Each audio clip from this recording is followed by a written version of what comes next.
আমার নাম মোহাম্মদ মুবাশশির হোসেন। মোহাম্মদ মুবাশশির হোসেন ছাত্র আন্দোলনের গুলিবিদ্ধ হয়েছেন। গাজীপুরে বৈষম্য বিরোধী ছাত্র আন্দোলনের মুবাশশির হোসেন নামে এক কর্মীকে গুলি করেছে দুর্বৃত্তরা।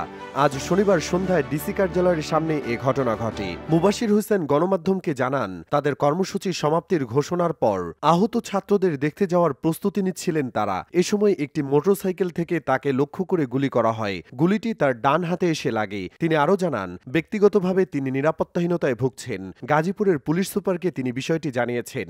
এর আগে গাজীপুরের সদর থানার ভারপ্রাপ্ত কর্মকর্তা ওসি আরিফুল ইসলামকে ছাত্র জনতাকে নিরাপত্তা দিতে ব্যর্থ হওয়ায় প্রত্যাহার করা হয়। এদিকে গাজীপুরে ছাত্র জনতার উপর সন্ত্রাসী আক্রমণের ঘটনায় স্বরাষ্ট্র মন্ত্রণালয় আইনশৃঙ্খলা বাহিনীগুলোর সমন্বয়ে শনিবার একটি সভা অনুষ্ঠিত হয়েছে। সভায় সংশ্লিষ্ট এলাকার আইনশৃঙ্খলা পরিস্থিতি স্বাভাবিক রাখার লক্ষ্যে এ সন্ত্রাসীদের আইনের আওতায় আনতে যৌথ বাহিনীর সমন্বয়ে অপারেশন ডেভিল হান্ট পরিচালনার সিদ্ধান্ত গৃহীত হয়।